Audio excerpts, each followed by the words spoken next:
For more videos, you can subscribe our channel. For more videos, you can subscribe our channel. اب ہر مسلمان کے ایمان کا تقاضا اور ایمان کی اساس یہ ہے کہ ہر مسلمان نبی کریم علیہ السلام کو آخری نبی مانے. اور میں نہیں کہتا، قرآن پڑھ کر دیکھو. اللہ تعالیٰ ارشاد فرماتا ما کان محمد ابا احد من رجالکم ولکن رسول اللہ وخاتم النبیین. اللہ فرماتا نہیں ہے محمد صلی اللہ علیہ وسلم تم میں سے کسی مرد کے باپ، وہ اللہ کے رسول ہیں اور تمام نبیوں کے خاتم، یعنی تمام نبیوں کے آخر میں آنے والے. خاتم جو ہے، یہ لفظ خاتم اس کا معنی ہے مہر کی. آپ نے دیکھا ہوگا کہ ڈاکخانے میں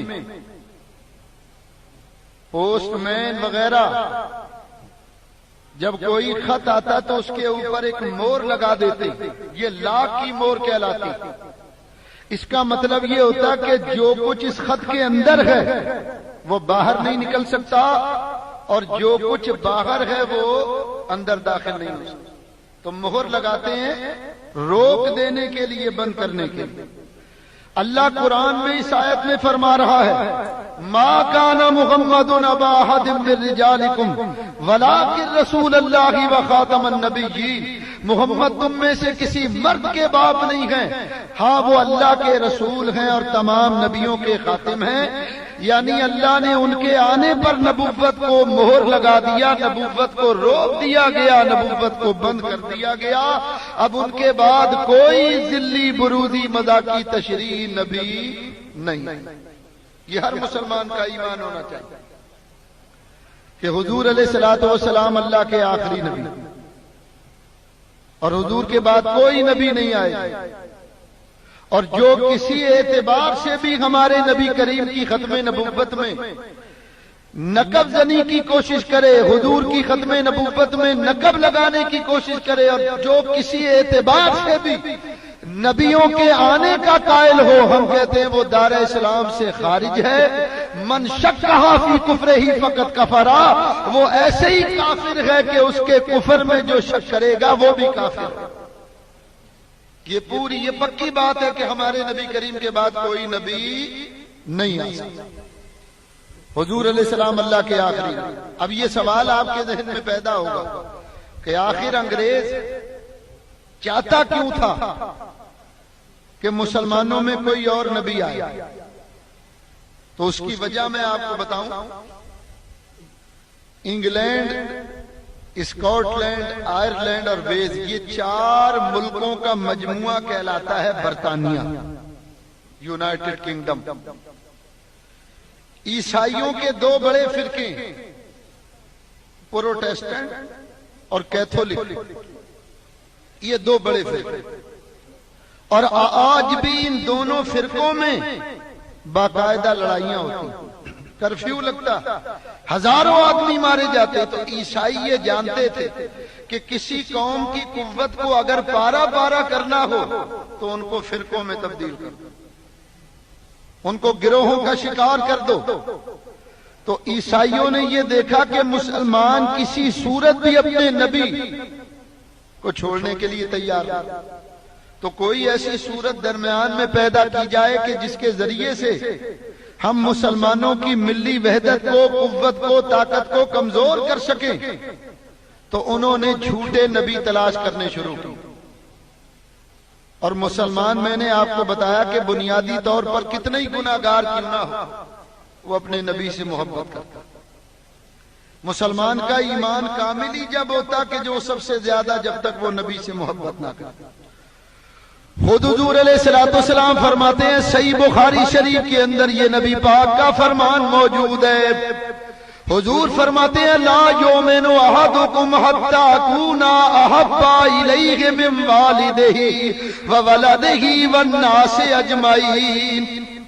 حضور فرماتے ہیں تمہارا ایمان اس وقت تک کامل نہیں ہوگا جب تک کہ میں محمد صلی اللہ علیہ وسلم تمہیں تمہارے ماں باپ، تمہاری اولاد اور تمام انسانوں سے زیادہ پیارا نہ ہو۔ خود اللہ کے نبی فرمائے کب آدمی مومن بنے گا، کب ایمان کامل ہوگا کہ جب ہم ماں باپ سے بھی زیادہ، اولاد سے بھی زیادہ اور تمام انسانوں سے بھی زیادہ اللہ کے رسول سے محبت کریں۔ تو عیسائی انگریز یہ جانتا تھا کہ یہ ہے پیمانہ مسلمانوں کو اپنے نبی سے محبت پر قائم رکھنے کا۔ وہ جانتے تھے کہ جب تک اس پیمانے سے انہیں نہیں ہٹاؤ گے ہمارا مقصد حاصل نہیں ہوگا۔ انہوں نے ہر طرح سے کوشش کر کے دیکھ لیا، اپنے مقصد میں اور اپنے دعوے میں وہ کامیاب نہیں ہو سکے، تو انہوں نے جھوٹے نبی تلاش کرنے شروع کی کہ مسلمانوں میں جھوٹے نبی پیدا کرو۔ ہمارے نبی نے 1400 سال پہلے اس کی بھی پیشین گوئی فرمائی۔ خود نبی کریم علیہ الصلوۃ والسلام نے 1400 سال پہلے یہ بتایا کہ اس دنیا کے اندر جھوٹے نبی آئیں گے۔ چنانچہ ترمذی شریف کے اندر حدیث پاک حضور علیہ الصلوۃ والسلام فرماتے ہیں جب قیامت قریب ہو جائے گی، سرکار علیہ الصلوۃ والسلام فرماتے ہیں دنیا میں فتنوں کا ظہور ہوگا، کذاب پیدا ہوں گے۔ حدیث کے الفاظ ہیں ثلاثون کذابون، حضور فرماتے ہیں 30 کذاب جھوٹے پیدا ہوں گے، اور ان میں سے ہر آدمی یہ دعویٰ کرے گا کہ میں اللہ کا نبی ہوں۔ ہر آدمی ان میں سے یہ دعویٰ کرے گا۔ 30 کذاب کے بارے میں فرمایا۔ کذاب عربی میں کہتے ہیں جھوٹے، تو حضور فرماتے ہیں 30 کذاب پیدا ہوں گے اور ہر آدمی کا یہ دعویٰ ہوگا کہ میں اللہ کا نبی ہوں۔ تو سرکار نے کیا فرمایا؟ حضور علیہ السلام نے فرمایا تو یہ یاد رکھو کہ اللہ نے نبوت مجھ پر ختم کر دی۔ سرکار فرماتے ہیں وہ 30 کے 30 کذاب ہوں گے، جھوٹے ہوں گے، اللہ نے مجھے آخری نبی بنایا، میرے بعد کوئی نبی نہیں ہوگا۔ حضور صاف فرماتے ہیں وَإِنَّهُ لَا نَبِيَّ بَعْدِي، سرکار فرماتے ہیں جان لو کہ میرے بعد کوئی نبی نہیں آئے گا۔ دیکھو میں تمہیں اپنی ایک بات بتاؤں، اسی آیت جو میں نے خطبے میں پڑھی نا اس کے تحت، گزشتہ سال ربیع الاول کے مہینے میں صدر کے علاقے میں فوجیوں کا ایک ادارہ ہے ملٹری اکاؤنٹ کا، تو وہاں سے مجھے فون آیا کہ حضرت صاحب ربیع الاول کا مہینہ ہے اور ہم میلاد النبی کی ایک محفل رکھ رہے ہیں، تو لوگ یہ چاہتے ہیں کہ وہاں آپ کی تقریر ہو، تو آپ ہمیں وقت دیجئے کہ لوگ آئیں اور آپ کو سنیں۔ تو میں نے ان کو ازراہ مذاق یہ کہا کہ بھئی ادارہ تو فوجیوں کا، اور فوجی جنرل مشرف کے علاوہ کسی کی سنتے ہی نہیں، تو انہوں نے مجھے کیا سننا ہے؟ تو خیر وہ بات مذاق میں آئی گئی ہو، تو میں مقررہ تاریخ میں جلسے کے لیے وہاں پہنچ گیا۔ وہاں جلسہ ہوا، اختتام پر جب جلسہ ختم ہوا تو ایک قادیانی جو مرزا غلام احمد قادیانی کا ماننے والا تھا، اس کو نبی مانتا، وہ قادیانی میرے پاس کہنے لگا مولانا آپ نے قرآن میں ایک آیت پڑھی، مجھے ذرا اس کے بارے میں نے کہا بھئی میں نے تو بہت سی آیتیں پڑھی۔ اس نے اسی آیت کی طرف اشارہ کیا۔ اللہ تعالیٰ ارشاد فرماتا ما کان محمد ابا احد من رجالکم ولکن رسول اللہ وخاتم النبیین۔ اللہ فرماتا نہیں ہے محمد صلی اللہ علیہ وسلم تم میں سے کسی مرد کے باپ، مگر وہ اللہ کے رسول اور تمام نبیوں کے خاتم۔ میں نے کہا یہ آیت کیا لگا؟ میں نے کہا اس میں تمہیں کیا چاہیے؟ کہنے لگا اس آیت میں اللہ نے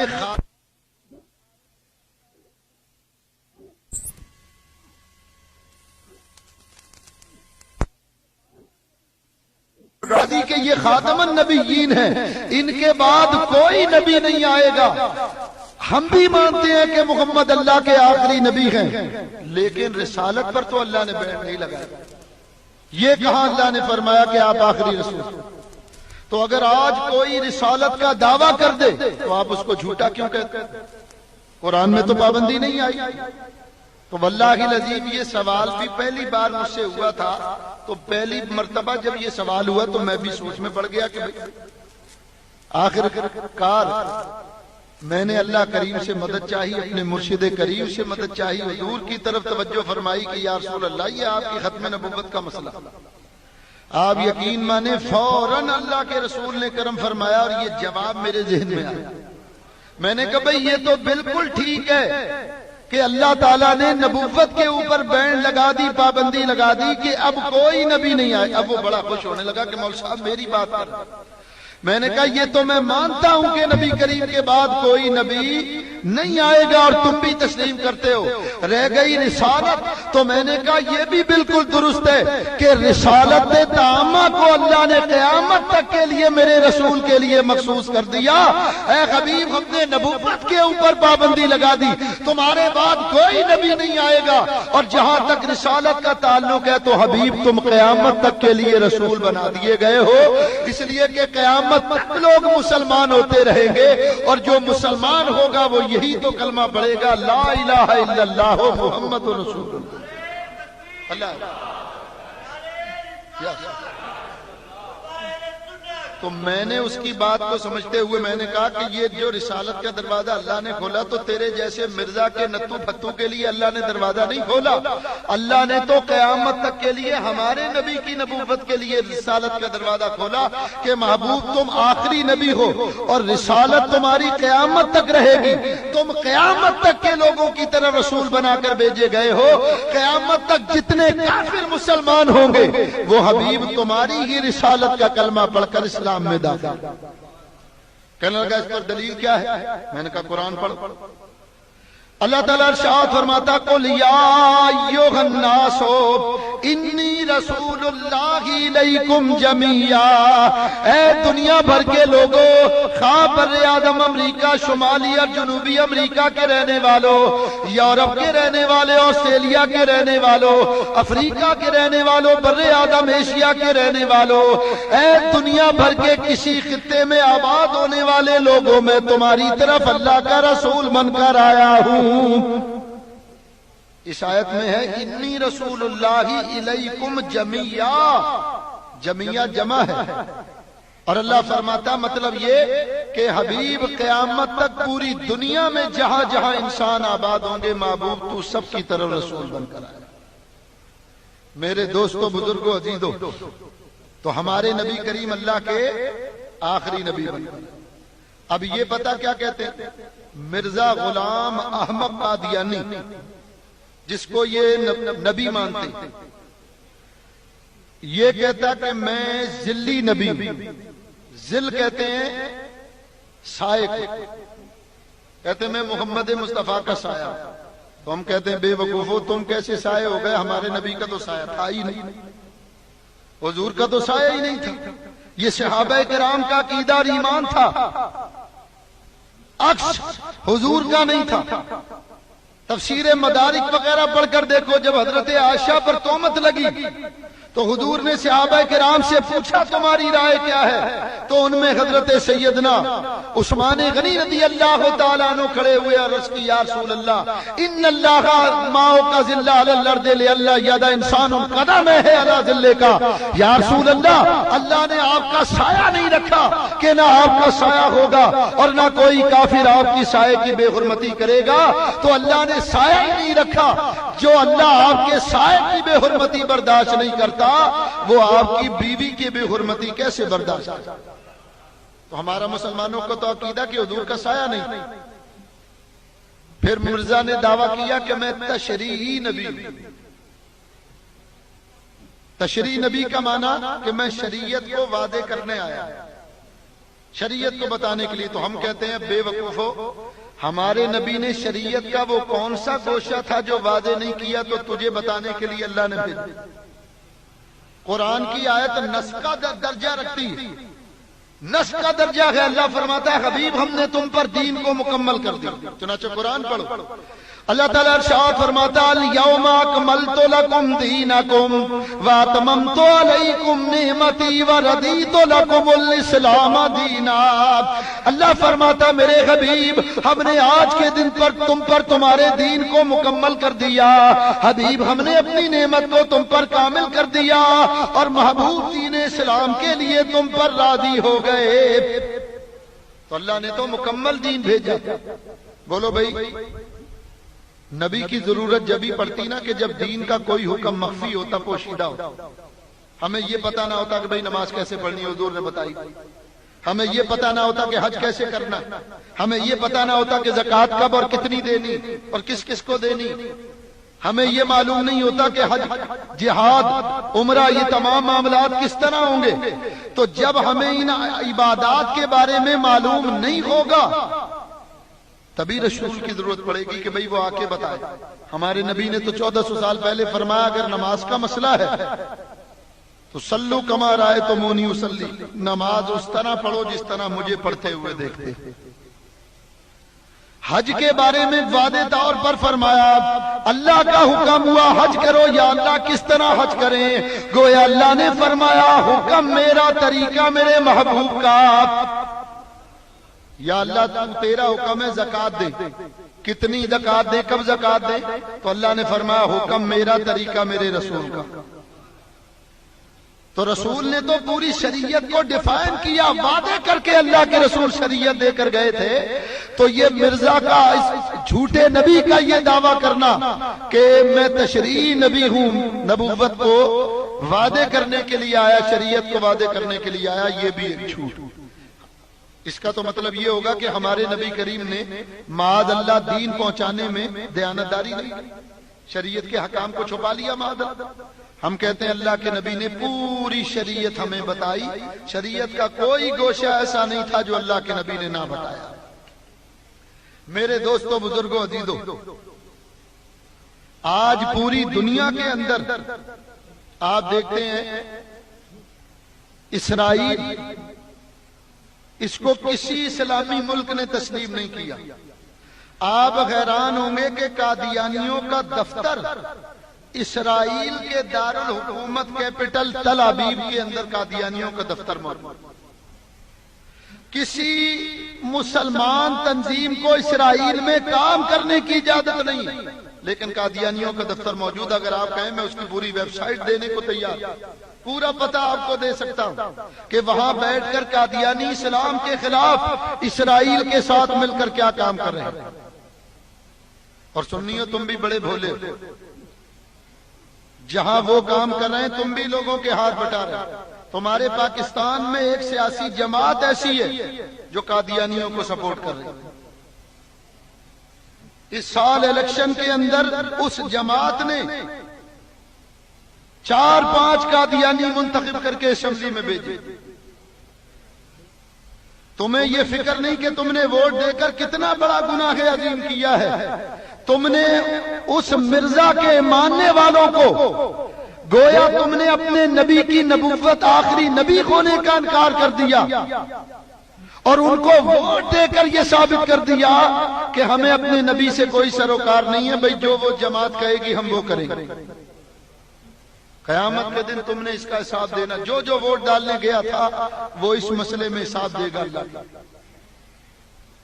یہ ایمان ہے اللہ کے نبی آخری نبی ہیں, ہمارے نبی کریم حضور کے بعد کوئی نبی نہیں آئے گا. اللہ لعنت کرے, اس پر عذاب اتارے اس جماعت کے اوپر کہ جو حضور کی نبوت کے دشمن بنے ہوئے ہیں. قادیانیوں کے بڑے رہنما مرے تو اس جماعت کے سربراہ نے دعا کرائی, اس کے جنازے میں اپنی جماعت کے لوگوں کو بھیجا. آج بھی اس کے پالتو گنڈے جو ہیں, لانڈی آ جاؤ میں تمہیں دکھاؤں اس جماعت کے پالتو گنڈے.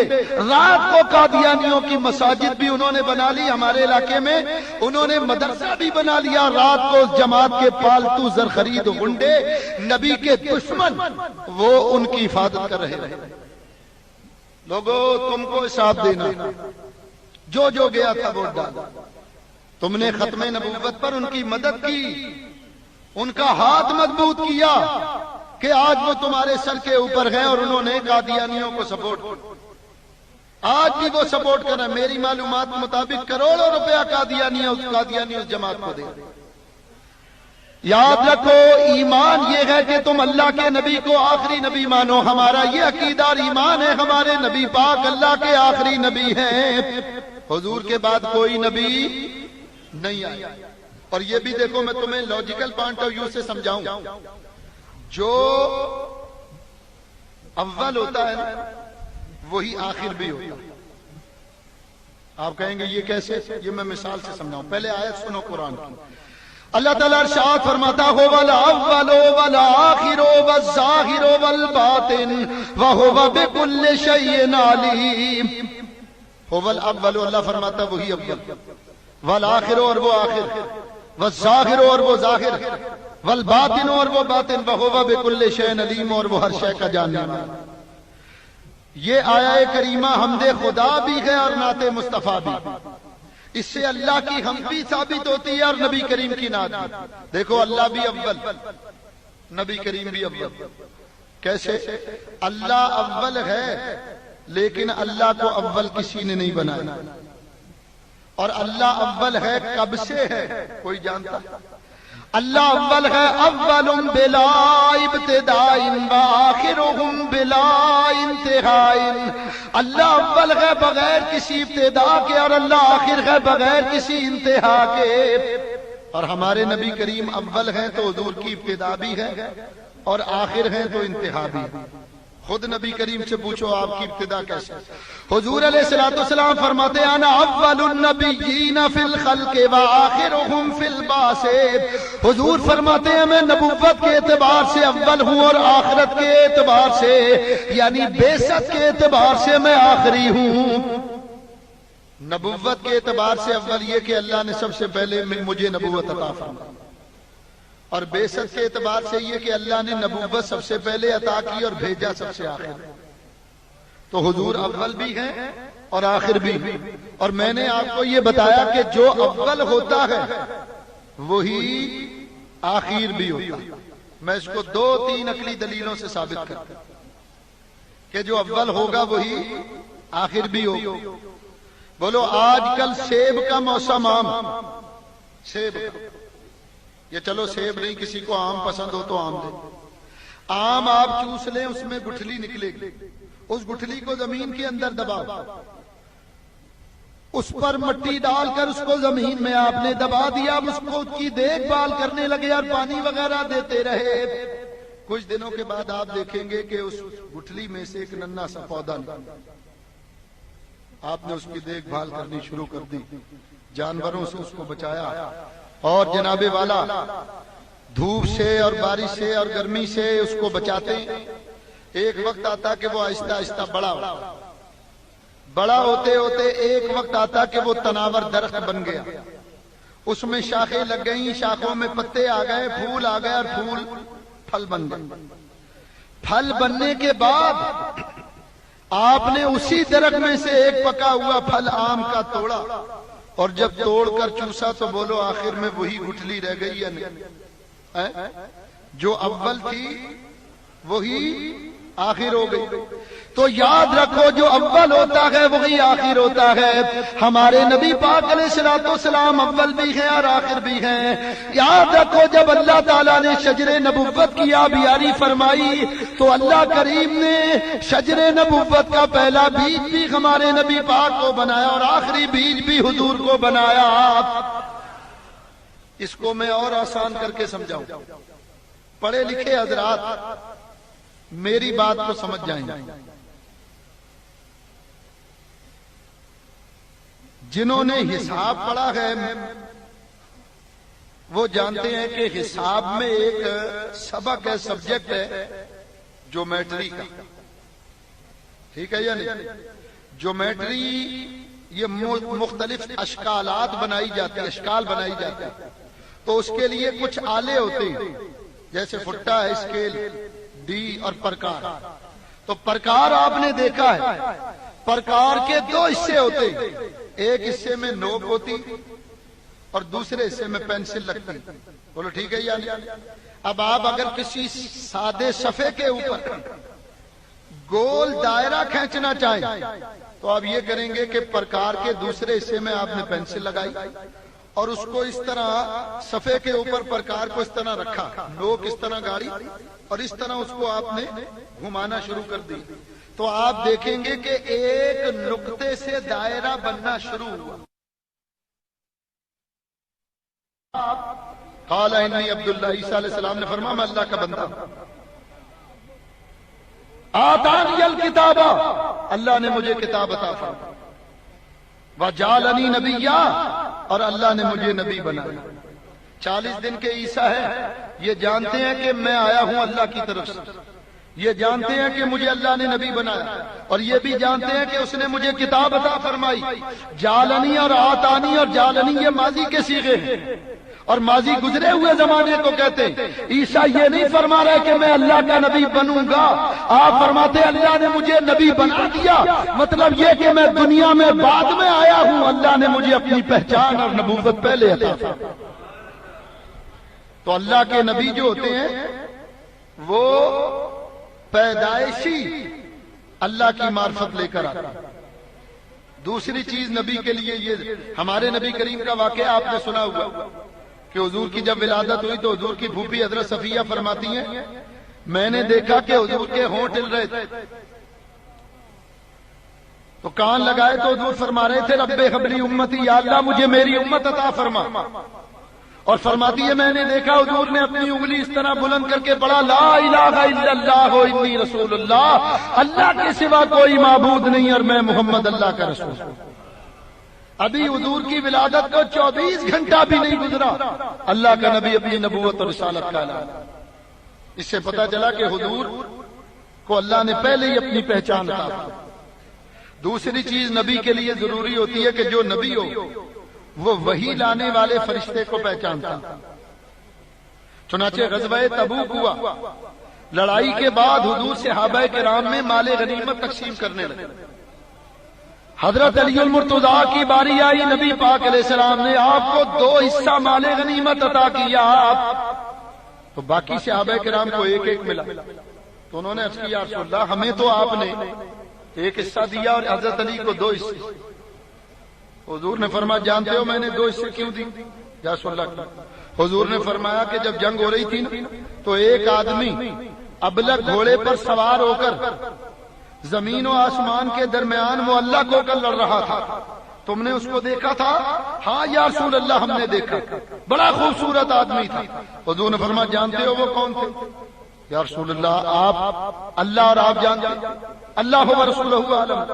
حضور نے فرمایا وہ جبریل امین تھے جو جاتے ہوئے مجھے یہ کہہ گئے تھے کہ یا رسول اللہ میرے حصے کا مال غنیمت حضرت علی المرتضیٰ کو دے دیجیے، تو میں نے علی کو جو دوسرا حصہ دیا تو وہ جبریل کا دیا۔ تو صحابہ نہیں پہچانے جبریل کو، لیکن نبی کریم نے پہچان لیا کہ نبوت کی شرطوں میں سے ایک شرط یہ ہے کہ جو نبی ہوگا وہ وحی لانے والے فرشتے کو پہچانتا۔ تیسری شرط یہ کہ جو نبی ہوگا اس کو معجزہ دکھانے کی بھی کا اختیار ہوگا، وہ مطالبے پر معجزہ دکھا سکتا۔ ہمارے نبی پاک علیہ السلام سے مطالبہ ہوا کہ اگر آپ اللہ کے نبی ہیں تو چاند کو 2 ٹکڑے کر کر دکھائیے۔ سرکار نے انگلی کا اشارہ کیا، 14ویں رات کا چاند 2 ٹکڑے ہو گیا۔ ہم یہ کہتے ہیں یہ تو میرے مصطفیٰ کی شان ہے، سرکار نے پورا ہاتھ نہیں اٹھایا، بس انگلی کا اشارہ کیا، چاند کے 2 ٹکڑے ہو گئے۔ مجھے کہنے دو گویا چاند اس انتظار میں ہے، آقا آپ کا اشارہ ملے تو میں اپنے جگر کو 2 ٹکڑے کروں۔ اللہ اکبر۔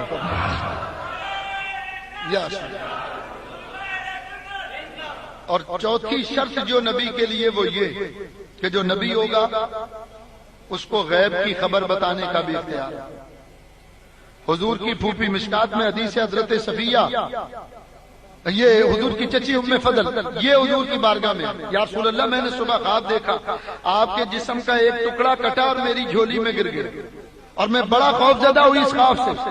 حضور نے فرمایا یہ تو بڑا اچھا خواب. رہتے خیرن تولد فاطمہ تو انشاءاللہ غلامن یکون فی ہجرے کے. حضور نے فرمایا چچی یہ خواب بڑا اچھا ہے، ان قریب میری فاطمہ کے گھر ایک لڑکا پیدا ہوگا جو سب سے پہلے تیری گود میں آئے گا. چنانچہ حضرت امام حسین کی ولادت حضور نے غیب کی خبر دی، وہ پوری ہوئی. تو یہ 4 شرطیں ہیں نبی کے لیے، اور 5ویں یہ کہ جو نبی ہوگا نا وہ کامل العقل ہوگا. نبی کی عقل سب سے زیادہ کامل ہوگی. اور قادیانی جس مرزا کاڑے کو نبی مانتے ہیں اس کی عقل کا حال سنو. میرے پاس الحمدللہ رب العالمین میں نے پچھلے سال 30,000 روپے کی قادیانیوں کی کتابیں خریدی. پورے کراچی میں اتنی کتابیں نہیں ہوں گی، اتنا لٹریچر کسی کے پاس نہیں ہوگا قادیانی. مرزا غلام احمد قادیانی یہ کیسا، اس کی کتابوں کے میں حوالے دے رہا ہوں، پڑھ کر دیکھو. ایام صلح پڑھ کر دیکھو، نفس مزدر پڑھ کر دیکھو، تریاق القلوب پڑھ کر دیکھو، شہادت القرآن پڑھ کر دیکھو، کشتی نوح پڑھ کر دیکھو. مرزا کے حالات میں یہ لکھا ہوا ہے کہ اس کو سلسلے بول کا مرض تھا، شوگر کا مریض تھا، اس کو پیشاب بہت آتا. اور آپ جانتے ہیں سردیوں میں پیشاب ذرا زیادہ آتا، تو سردیوں کے دن ہوتے تو یہ سردی سے بچنے کے لیے اوور کوٹ پہن لیتا. اور گڑ کھانے کی عادت تھی تو کوٹ کی ایک جیب میں گڑ ڈال لیتا اور دوسری جیب میں پیشاب سے استنجا کرنے کے لیے مٹی کے ڈیلے ڈال، ڈیلوں سے استنجا اس کو جیب میں ڈال دیتا. اور اتنا بد عقل اور بے وقوف تھا کہ جب پیشاب کرنے کے لیے بیٹھتا تو گڑ کی جگہ مٹی کے ڈیلے استعمال کر لیتا، مٹی کے ڈیلوں کی جگہ گڑ استعمال کر لیتا. اتنا بد عقل تھا. ہم کہتے ہیں ایسا خبط الحواس بد عقل نبی قادیانیوں کو مبارک. ہمارے نبی کریم کو اللہ نے کیسی عقل عطا فرمائی. مشکات میں حدیث ہے کہ ایک آدمی حضور کی بارگاہ میں آیا، میں 4 گناہ کرتا ہوں، چوری کرتا ہوں، زنا کرتا ہوں، شراب پیتا ہوں، جھوٹ بولتا ہوں. یا رسول اللہ آپ کی خاطر کوئی ایک گناہ چھوڑنے کے لیے تیار. حضور کی عقل دیکھو. ہمارے جیسا ہوتا کوئی تو کہتا بھئی شراب پینا چھوڑ دو، یہ ام الخبائث ہے تمام برائیوں کی جڑ. لیکن نبی کریم کی عقل دیکھو. اللہ کے نبی نے کیا فرمایا؟ سرکار نے فرمایا میری خاطر ایک گناہ چھوڑ دو گے؟ ہاں یا رسول. حضور نے فرمایا پھر جھوٹ بولنا چھوڑ دو. بڑا معمولی کام تھا، کہنے لگے تو کوئی بات ہی نہیں، لو جی میں ابھی اس پر عمل کرتا ہوں، وعدہ کرتا ہوں جھوٹ نہیں بولتا. لیجئے صاحب اس نے وعدہ کر لیا. اب وہ گھر چلا گیا. رات کا وقت ہوا تو شراب کی طلب ہوئی. شراب پینے کے لیے نکلے اور میں کدے کی طرف چلے تو خیال آیا کہ اگر نبی کریم نے کل پوچھا کہ تو نے شراب پی تھی یا نہیں تو میں نے تو وعدہ کر لیا کہ جھوٹ نہیں بول، تو کیا جواب دوں گا؟ الٹے قدموں واپس لو. دوسرے دن زنا کے ارادے سے نکلا، ساتھ ہی خیال آیا کہ اگر نبی پاک علیہ الصلوۃ والسلام نے پوچھ لیا تو نے شراب پی تھی تو کیا جواب دوں. تیسرے دن چوری کے ارادے سے نکلے، یہی خیال آیا، واپس ہو گئے. چوتھے دن نبی کریم کی بارگاہ میں کہنے لگا یا رسول اللہ میں بھی قربان، میرے ماں باپ بھی آپ پر قربان. آپ نے ایسا ایک گناہ چھڑایا کہ جس کی برکت سے باقی گناہ بھی خود بخود چھوٹ گئے. یہ ہے نبی کی قوت عقلی. تو ہمارے نبی پاک کو اللہ نے بڑی کامل عقل. امام غزالی فرماتے ہیں اللہ نے عقل کے 100 حصے پیدا کیے تو 99 حصہ عقل اللہ نے ہمارے نبی کو عطا فرمایا. ایک حصہ عقل کائنات میں تھا. اور جہاں تک مرزا کا تعلق، دوسری بات دیکھو، یہ مرزا کے تنا کے ساتھ بیان کر رہا. بولو اللہ نے آج تک کسی عورت کو نبی بنایا؟ بولو کوئی عورت آج تک نبی، عورت امام نہیں بن سکتی تو نبی تو بڑی بات. کسی عورت کو نبوت نہیں دی. کیوں نہیں دی؟ اس کی وجہ یہ ہے کہ عورتوں پر مہینے میں چند ایام ایسے آتے ہیں کہ جب وہ پاک نہیں رہ سکتے، پاک نہیں رہ پاتے. ایسی حالت میں اگر کوئی آدمی آئے اور آ کر کہے کہ نبیہ صاحبہ میں مسلمان ہونا چاہتا ہوں، مجھے کلمہ بھی پڑھائیے اور نماز بھی پڑھ کر دکھائیں، تو وہ کہے گی پرے ہٹ مرا، میری اپنی نمازیں نہیں ہوتی، تینوں اپنی نماز، تجھے اپنی نماز کی پڑھی ہوئی ہے، میری تو اپنی نماز نہیں ہو رہی. تو چونکہ عورت پر ماہانہ ایام آتے ہیں اس وجہ سے وہ نماز نہیں پڑھ سکتی، اس پر نماز معاف. پھر بچے کی ولادت ہونے لگے تو اس پر اعمال معاف کر دیے جاتے. بیمار ہو جائے تو بتانا یہ ہے کہ عورتوں پر چند ایام ایسے آتے ہیں کہ وہ پاک نہیں رہ سکتی، اور پھر شرعی طور پر یہ بھی دیکھو کہ عورتیں ناقص العقل ہوتی ہیں۔ تیسری بات یہ ہے کہ دو عورتیں مل کر اگر گواہی دیں تو ایک مرد کے برابر گواہی ہو۔ اب کسی امتی کا کوئی مقدمہ آ جائے اور نبی یا کو جانا پڑے گواہی دینے کے لیے، تو جج تو یہی کہے گا تو نبی اور آدھی گواہی دے رہی، تو کوئی اور نبی لے کر آؤ، دوسری عورت جو نبی ہو، دونوں نبی مل کے گواہی دیں تو ایک گواہی بنی۔ تو میرے دوستو اس لیے عورت کو اللہ نے نبوت نہیں دی۔ اور مرزا کیا کہتا، کتاب کا نام ہے کشتی نوح صفحہ 90۔ مرزا صاحب لکھتے ہیں کہ میں 2 سال مریم رہا۔ مریم حضرت عیسیٰ کی والدہ تھی، تو بولو وہ نبیہ تھی یا ولیہ تھی؟ ولیہ تھی۔ تو خود مرزا یہ کہہ رہا ہے کہ میں 2 سال مریم رہا، یعنی 2 سال میں نبی نہیں رہا۔ تو یہ ایسا جھوٹا آدمی خود کہتا کہ میں نبی نہیں ہوں، بعد میں دعویٰ کرتا کہ میں نبی، اور نبی کے کلام میں تناقض نہیں ہو سکتا۔ نبی صاحب زبان ہوتا ہے، اس کے کلام کی حفاظت اللہ کرتا ہے۔ تو ہم کہتے ہیں مرزا جھوٹا ہے، دجال ہے۔ جو مرزا کو آخری نبی مانے وہ من شک فی کفرہ فقط کفر، وہ ایسے ہی کافر ہے کہ جو اس کے کفر میں شک کرے وہ بھی کافر۔ اب پھر دیکھو نبی کی زبان، مرزا کی زبان میں تمہیں بتاؤں، سنو یہ جو باتیں میں کرنے لگا ہوں اس کو ذرا توجہ سنو۔ جن لوگوں نے مرزا غلام احمد قادیانی کی نبوت کو نہیں مانا، مرزا نے ان کو کیا کہا؟ دیکھو آپ کو کوئی گالی دے تو آپ اس چیز کو بہت زیادہ محسوس کریں گے، لیکن نبی کی زبان تو بڑی پاکیزہ ہونی چاہیے۔ مرزا حوالہ نوٹ کرو جس کا دل چاہے، کشتی نوح صفحہ 18۔ جن لوگوں نے مرزا کی نبوت کو نہیں مانا، یعنی حضور کو آخری نبی مانا، مرزا ان کے بارے میں کیا کہتا؟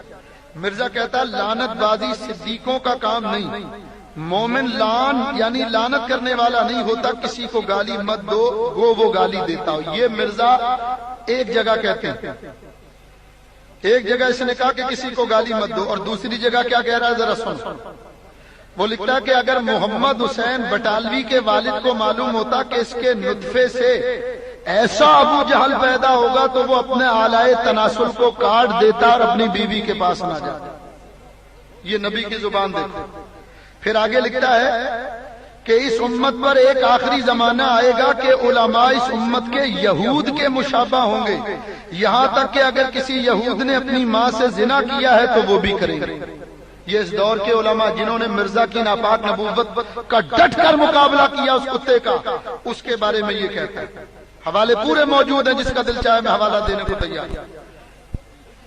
پھر یہ ایک جگہ لکھتا ہے کہ بعض خبیث تباہ مولوی جو یہودیت کا خمار اپنے اندر رکھتے ہیں، یہ دل کے مجذوم اور اسلام کے دشمن، دنیا میں سب جانداروں سے زیادہ پلید اور کراہیت کے لائق خنزیر ہیں، مگر خنزیر سے زیادہ پلید لوگ ہیں جو اپنی نفسیاتی جوش کے لیے حق اور دیانت کی گواہی چھپاتے ہیں۔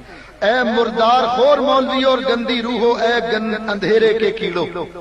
یہ ان علماء کے بارے میں حضرت سرکار گولڈا شریف پیر مہر علی گولروی رحمت اللہ علیہ، حضرت پیر جماعت علی شاہ صاحب محدث علی پوری رحمت اللہ علیہ، حضرت عنایت علی کاکوروی رحمت اللہ علیہ، اعلیٰ حضرت فاضل بریلوی رحمت اللہ علیہ، یہ ان اکابر علماء کے بارے میں یہ مرزا کی بکواس۔ پھر آگے یہ لکھتا ہے کہ اے جنگل کے وحشی، تم نے حق کو چھپانے کے لیے جھوٹ کا گو کھایا۔ اے بدذات خبیث دشمن اور اس کے رسول کے دشمنوں، تم نے یہ یہودیانہ تحریک کی مگر تمہارا جھوٹ پکڑا گیا۔ پھر ایک جگہ لکھتا ہے کہ ہمارے دشمن ہمارے بیابانوں کے خنزیر ہو گئے اور ان کی عورتیں کتیوں سے بڑھ گئی۔ کسی نبی کی ایسی زبان ہو سکتی؟ ایسی تہذیب سے گرا ہوا کوئی نبی ایسی بات کر سکتا ہے؟ ایسا بد زبان بے غیرت نبی، انہی قادیانیوں کو اور ان کے ایجنٹوں کو مبارک ہو۔ ہمارے نبی پاک کی زبان کے بارے میں سنو۔ صاحب تفسیر مدنی میں لکھتے ہیں کہ حضور گھر سے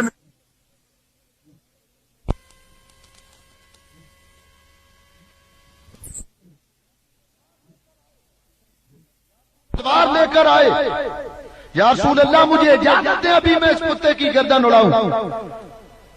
حضور نے فرمایا عمر خبردار، اللہ نے مجھے سختی کرنے سے منع کیا۔ تمہیں حق نہیں ہے کہ تم اس کے ساتھ سختی کرو. حضرت عمر خان پانچوں نمازیں یہاں تک کہ ظہر میں بیٹھے تھے، اگلی ظہر آ گئی.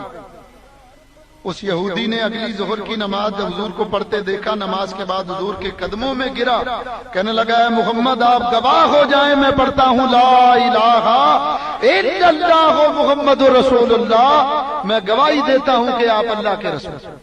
حضور نے فرمایا یہ تیرے حالات کیسے بدلے؟ کہنے لگا ہماری قدیم کتابوں میں یہ لکھا ہوا کہ جو نبی آخر الزمان ہوگا وہ بازار میں اونچی آواز میں باتیں نہیں کرے گا، اپنے دشمنوں کے ساتھ نرمی کا برتاؤ کرے گا، ان کے ساتھ بھلائی سے پیش آئے گا، ترخ رو نہیں ہوگا. یہ تمام باتیں میں نے آپ کے اندر دیکھی اور میں اس نتیجے پر پہنچا ہوں کہ آپ اللہ کے برحق ہیں. یہ ہے ہمارے نبی کا اخلاق. اور مرزا کے بارے میں نے بتایا. اب سنو، عام جو مومن عام لوگ ہیں ان کے بارے میں وہ کہتا ہے ان لوگوں نے چوروں قزاقوں اور حرامیوں کی طرح اپنی محسن گورنمنٹ پر حملہ شروع کر دیا، یعنی عام مسلمان معاذ اللہ نطفہ حرام. نبیوں کے بارے میں اس کا عقیدہ، حضرت عیسیٰ علیہ السلام کے بارے میں فرمایا کہ آپ کی والدہ معاذ اللہ حضرت مریم زانیہ تھی، زنا کیا کرتی تھی، اور آپ کی 3 دادی اور 3 نانی جو تھیں یہ کسبی عورتیں تھیں، یعنی زنا کرایا کرتی تھیں.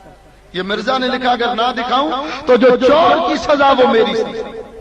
حضرت صدیق اکبر فاروق اعظم کے بارے میں کیا کہتا ابو بکر اور عمر یہ میری جوتی کا تسمہ باندھنے کے بھی لائق نہیں. حضرت فاروق اعظم کے بارے. حضرت علی کے بارے میں کہتا ہے کہ اے لوگو تم مردہ علی کے جھگڑے میں پڑے ہوئے ہو، پرانی خلافت کا جھگڑا چھوڑو، اب نئی خلافت لو. ایک زندہ علی تم میں موجود ہے اس کو چھوڑتے اور مردہ علی کو تلاش کرتے. حضرت امام حسین کے بارے میں کہتا کہ حضرت امام حسین کہتا کہ ایک حسین کیا اگر 100 حسین بھی مل جائیں تو میری قربانی کا مقابلہ نہیں کر سکتے. وہ لکھتا ہے اے قوم شیعہ اس پر اصرار مت کرو کہ حسین تمہارا نجات یافتہ ہے، کیونکہ میں سچ سچ کہتا ہوں کہ آج تم میں ایک ہے اس حسین سے بڑھ کر اور وہ میں ہوں. یہ قادیانیوں کا عقیدہ نظریہ میں آپ کے سامنے پیش کر رہا ہوں. میرے دوستوں بزرگوں عزیزوں بہت ساری باتیں ہیں لیکن میرے پاس وقت نہیں ہے. باتیں بہت ساری پیش کی جا سکتی ہیں کہ یہ مرزا کا کردار ہے جس کو لوگ نبی مانتے ہیں.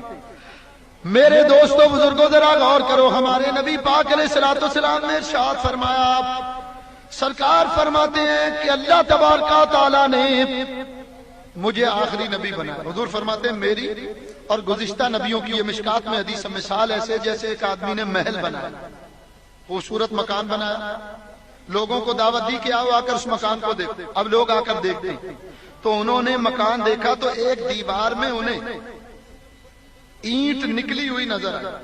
اب یہ پوری دیوار آپ کے سامنے مکمل ہے، اگر اس میں سے ایک اینٹ نکال دو تو عجیب لگے گا یا. تو حضور نے فرمایا خبردار وہ اینٹ میں ہوں کہ میرے آنے سے اللہ نے نبوت کا محل مکمل کر دیا. اب ایک آدمی ابھی باہر جائے اور باہر سے ایک اینٹ لے کر آئے اور آپ کے سامنے اس دیوار میں لگانے لگے تو آپ پوچھیں گے بھائی تو کیا کرا، تو نے بغیر سحری کا روزہ تو نہیں رکھ لی، یہ تو کیا کرنے لگا؟ وہ کہے گا بھائی میں دیوار میں اینٹ لگا رہا ہوں. تو ہم کہیں گے وہ بے عقل آدمی، تو نے دیوار میں اگر اینٹ بھی لگانی ہے تو اللہ کے بندے جس جگہ پہلے اینٹ لگانی ہے وہاں سے اینٹ نکال، جبھی تو دوسری اینٹ لگائے گا. بھائی جگہ ہوگی تو تم دوسری اینٹ لگاؤ گے، یہاں تو پہلے ہی دیوار مکمل. تو مرزا بدبخت نے اپنی ناپاک نبوت کا آ کر اعلان کیا، اس نے یہ دعویٰ کیا کہ وہ اللہ کا نبی ہے. علماء اہل سنت نے ڈٹ کر مقابلہ کیا اور مرزا کی ناپاک نبوت کا پردہ چاک کیا اور یہ ثابت کیا کہ ہمارے نبی پاک علیہ السلام اللہ کے آخری نبی بن کر. اب میں وہ بات کر کے گفتگو ختم کروں گا جو ریکارڈ پر موجود. بھٹو صاحب کا دور حکومت تھا، ذوالفقار علی بھٹو.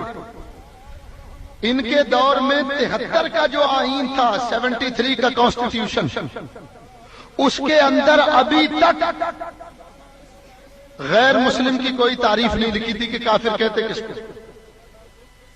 اس کا فائدہ یہ ہوا کہ ہندو عیسائی یہودی وغیرہ مسلمان بن کر سارے حقوق حاصل کر کے ہماری طرح کام کرتے. جب یہ فتنہ قادیانیت اٹھا اور پاکستان بننے کے بعد یہ فتنہ قادیانی فتنہ پاکستان کے اندر آیا تو سنیو یہ کریڈٹ تمہارا ہے، یہ اپنے پاس رکھو، اتنی جلدی نہ بھول جایا کرو۔ سن 73 کے اندر تمہارے ووٹ سے منتخب ہو کر تمہارے علماء اسمبلی میں پہنچے۔ جمعیت علماء پاکستان، قائد انقلاب مصطفی حضرت علامہ امام شاہ احمد نورانی صدیقی نور اللہ مرکزہ، ہمارے ہی بعد بغیرت کتے ایسے ہیں جو ان کو برا بھلا کہتے ہیں، ان کو سوچنا چاہیے کہ قائد اہل سنت نے کتنا بڑا کارنامہ انجام دیا۔ قادیانیوں کو غیر مسلم اقلیت قرار دلانے کے لیے 73 کے کانسٹیٹیوشن میں امینڈمنٹ کرنے کے لیے، تبدیلی کرنے کے لیے قائد اہل سنت نے قومی اسمبلی کے اندر، آن دی ریکارڈ بات کر رہا ہوں، جس کو شبہ میرے ساتھ اسلام آباد چلے، اسمبلی کی لائبریری سے پوری کاروائی دکھانے کو تیار ہوں، قائد اہل سنت نے درخواست پیش کی کہ قادیانی کافر ہیں، اور ایسے ہی کافر ہیں جو ان کو کافر نہ مانے وہ بھی کافر۔ بھٹو نے کہا نورانی صاحب کو کہ ہم ایک کانفرنس بلا لیتے، کانفرنس بلائی گئی، تمام مکاتب فکر کے علماء، سیاسی جماعتیں بھی، مذہبی بھی آ گئی۔ نماز کا وقت ہوا تو مفتی محمود، یہ فضل الرحمان کا باپ، یہ نماز پڑھانے کھڑا ہونے لگا تو کوثر نیازی نے بھٹو کے کان میں کہا کہ اگر آج مولانا نورانی اس کے پیچھے نماز پڑھ لینا تو سارے مسئلے حل ہو جائیں، ہم مولانا کو چپ کرا لیں۔ جو ہی مفتی محمود نماز کے لیے کھڑا ہوا، قائد اہل سنت ایک طرف ہٹ گیا، آپ نے اپنی الگ نماز کی۔ نماز ختم ہوئی تو بھٹو کہنے لگا آپ نے ان کے پیچھے نماز نہیں پڑھی؟ فرمایا میں نے تو خانہ کعبہ کے امام کے پیچھے نماز نہیں پڑھی، دو پڑھی کے آدمی کے پیچھے نماز پڑھی۔ مفتی محمود موجود تھا، اس کے منہ پر قائد اہل سنت نے یہ بات کی کہ میں نے تو خانہ کعبہ کے امام کے پیچھے نماز نہیں پڑھی۔ جو گستاخ ہو وہ گستاخ کتا وہاں کا ہو یا یہاں کا ہو، اس کی اپنی نہیں ہو رہی تو اس کے پیچھے پڑھنے والے کی کیسے ہوگی؟ یہ ہمارے اکابر علماء اہل سنت کا کارنامہ ہے۔ ہم کہتے ہیں جو نبی کا گستاخ بے ادب ہوگا اس کی پیچھے نماز نہیں ہوتی، اس کی تو اپنی نماز نہیں ہوتی، اس کے پیچھے پڑھنے والے کی کیسے ہوگی؟ ہمارے 54 علماء ہیں جن پر پابندی لگی، جدہ ایئرپورٹ پر ان کی تصویریں لگائی گئی، 54 علماء کی اہل سنت کی، ہندوستان، پاکستان اور دوسرے اسلامی ملکوں کہ یہ جدہ میں جا نہیں سکتے اس لیے کہ یہ الگ نماز کراتے ہیں۔ ہمارے علماء نے عمل کیا، الحمدللہ تعالیٰ میں 2 مرتبہ گیا، دونوں مرتبہ میں نے الگ نماز پڑھی کہ میرا عقیدہ ہے کہ ان کے پیچھے نماز نہیں ہوتی۔ تو فرمایا کہ میں نے تو خانہ کعبہ کے امام کے پیچھے نماز نہیں پڑھی، یہ 2 کوڑی کا مولوی اس کے پیچھے نماز پڑھوں، تم نے اس پر میرے دین کو خریدنا چاہا۔ تو کہا بھٹو صاحب آپ یہ طے کر لیجئے کہ میں جو کام کرنے نکلا ہوں جان تو دے سکتا ہوں، اس سے پیچھے نہیں نکل سکتا۔ بھٹو اصل میں ڈاما ڈول تھا، وہ چاہتا تھا کہ اس مسئلے کو قادیانیوں کے، غیر مسلم کے مسئلے کو نہ چھیڑا جائے، کیونکہ امریکہ اور برطانیہ قادیانیوں کو سپورٹ کر رہے تھے اور پریشر تھا حکومت پر۔ قائد اہل سنت نے تاریخ دی کہ فلاں تاریخ کو میں قرارداد پیش کروں گا، قومی اسمبلی میں قرارداد پیش کی گئی تو بھٹو نے ایک ہیلا اختیار کیا جس کو آج شہید کہتے ہیں، شراب میں مست رہنے والا آدمی، اس نے ہیلا اختیار کیا، کہنے لگا مولانا جب تک میں قادیانیوں کو ان کے حق کا دفاع کرنے کی کا موقع نہیں دوں آپ کو اجازت نہیں ہوگی۔ قائد اہل سنت فرمایا بلاؤ قادیانیوں کا جو بھی بڑا ہے۔ مرزا طاہر قادیانی کو بلایا گیا جو اس وقت اس کا پہلا خلیفہ تھا، جیسے ہم حضرت ابو بکر کو نبی کریم کا خلیفہ مانتے ہیں نا پہلا، تو یہ مرزا طاہر کو خلیفہ مانتے ہیں، اس کو بلایا گیا۔ تم کافر ہو، اپنے کافر ہونے کا، مسلمان ہونے کا ثبوت دو۔ تو آپ حیران ہوں گے اس نے کون سی دلیل پیش کی؟ اس نے مولوی قاسم نانوتوی جو دیوبند کے بانی ہیں ان کی کتاب تحذیر الناس کا حوالہ پیش کیا، اس میں لکھا ہوا صفحہ 9 کے اوپر کہ اگر بالفظ بعد زمانہ نبوی کوئی اور نبی بھی آ جائے تو خاتمیت محمدیہ میں فرق نہیں آئے گا۔ جب اس نے یہ حوالہ پیش کیا کہنے لگا اب بتاؤ تمہاری عالم نے لکھا ہے تم مرزا کو نبی نہیں مانتے جبکہ قاسم نانوتوی نے لکھا کہ نبی آ سکتے ہیں۔ تو ہمارے علماء میں سے حضرت علامہ عبد الحامد بدایونی رحمۃ اللہ علیہ، اللہ ان کی قبر پر رحمت نازل فرمائے، حضرت علامہ محمد علی رضوی اور حضرت شیخ الحدیث و تفسیر حضرت علامہ مولانا عبد المصطفیٰ صاحب اعظمی الازہری رحمۃ اللہ علیہ، یہ اکابر علماء اسمبلی میں موجود تھے۔ حضرت علامہ شیخ الحدیث و تفسیر عبد المصطفیٰ اعظمی صاحب نے اس طرح کمر پر ہاتھ رکھا، مولوی مفتی محمود اور عبد الغفور ہزاروی دیوبندی سے کہا دیوبندیوں اب دو اپنی کتاب کا جواب، اگر تم اپنے باپ کی اصل ہو تو قادیانیوں کی اس عبارت کا جواب دو۔ آپ حیران ہوں گے دیوبندیوں نے گردنیں جھکا دی۔ قرارداد پیش کی گئی تو انہوں نے واک آؤٹ کیا، قرارداد پر دستخط نہیں کیے۔ ہمارے علماء نے وہ قرارداد پیش کی اور پھر عقلی طور پر ہمارے علماء نے اس کا جواب دیا۔ ہمارے علماء نے کہا، قاسم نانوتوی نے لکھا کہ بالفرض بعد زمانہ نبوی اور کوئی نبی آ جائے تو خاتمیت محمدی میں فرق نہیں آئے گا۔ علماء نے فرمایا فرق آئے گا۔ اللہ نے حضور کو آخری نبی قرآن میں کہا، تو اگر کوئی اور نبی آ جائے گا تو پھر وہ آخری نبی ہوگا تو حضور کی کیا حیثیت ہے؟ اور آخری نبی تو کوئی ایک ہی ہوگا۔